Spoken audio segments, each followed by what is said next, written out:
आंबेगाव तालुक्यातील कळंब येथील भक्तिशक्ती गुरुकुल वारकरी शिक्षण संस्थेमध्ये गुरुपौर्णिमा उत्साहामध्ये साजरी झाली। यावेळी हरिभक्तपरायण विजय महाराज खाडे यांनी प्रवचन रूपी सेवा सादर केली। भक्तिशक्ती गुरुकुल वारकरी शिक्षण संस्थेचे संस्थापक हरिभक्तपरायण गणेश महाराज घोडेकर यांच्या मार्गदर्शनाखाली संस्थेमध्ये जवळपास 75 विद्यार्थी या संस्थेमध्ये सध्या शिक्षण घेतात।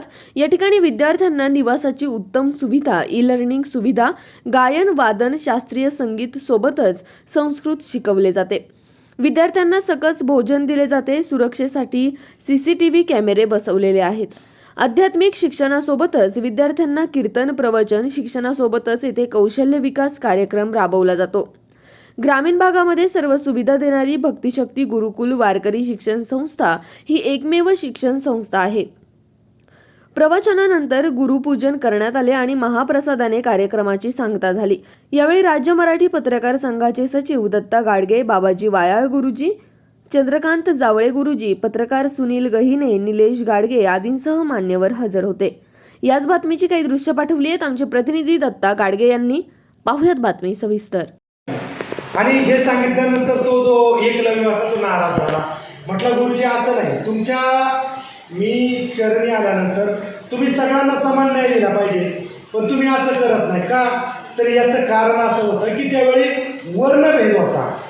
जे 4 वर्ण सांगितलेले आहे, पहिला वर्ण कुठला? पहिला ब्राह्मण, दुसरा क्षत्रिय, तिसरा कुठला?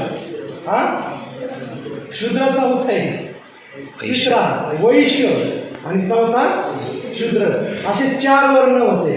तर हा जो एकलव्य होता हा शूद्र होता। मग याने हा तो जे द्रोणाचार्य होते म्हटले तुला मी शिकवणार नाही, परंतु एकलव्याने ठरवलं, म्हटले की मी तुम्हाला गुरु मानलं, याचा अर्थ मी फक्त तुमच्या श्रद्धेने विद्या घेणार, बाकी मला कोणाचीही आवश्यकता नाही। आणि त्या एकलव्याने काय केलं की द्रोणाचार्याचा एक पुतळा तयार केला आणि त्या पुतळा तयार केल्यानंतर गुरुजी याला बाण मारू का असं म्हणायचे, स्वतः बाण सोडायचे।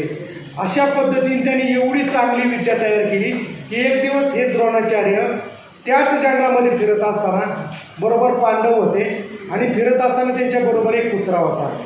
तो कुत्रा असा भुंकत पुढे चाललेला होता आणि कुठून तरी बाण असे सण करायचे होते आणि त्या कुत्र्याच्या तोंडामध्ये असे छेद करत होते। परंतु छेद करत असताना त्या कुत्र्याला थोडीशी जखम होत नव्हती, ते फक्त तोंडामध्ये बाण आले आणि तो कुत्रा भुंकण्याचा कमी झाला, त्याचा आवाज बंद केला। त्यावेळी ज्या द्रोणाचार्य त्या ठिकाणी आल्यानंतर पाहिलं ते एक बाण काढला, एकही रक्ताचा टिपका त्या कुत्र्याच्या तोंडातून आला नाही।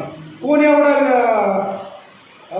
विशाल धनुर्धारी असेल किंवा एवढा श्रेष्ठ धनुर्धारी कोण असेल, तो शोध घेण्याचा प्रयत्न केला।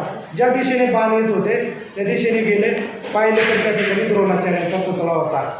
म्हणजे स्वतःचाच पुतळा द्रोणाचार्यांनी त्या ठिकाणी पाहिला आणि पाहिल्यानंतर द्रोणाचार्यांच्या लक्षातूनही गेलं होतं की एक काळी हा आपला शिष्य बनण्यासाठी आला होता। त्यावेळी त्यांनी सांगितलं की गुरुजी मी तुमचा शिष्य होण्यासाठी आलो होतो, परंतु तुम्ही मला नाकारलं, तरीही मी तुमच्या पुतळ्याकडून ही विद्या प्राप्त केली, तुम्हाला काय गुरुदक्षिणा पाहिजे? त्यावेळी द्रोणाचार्यांनी सांगितलं काय नाही, मला काय पाहिजे तुझ्याकडून? अंगठा पाहिजे। आणि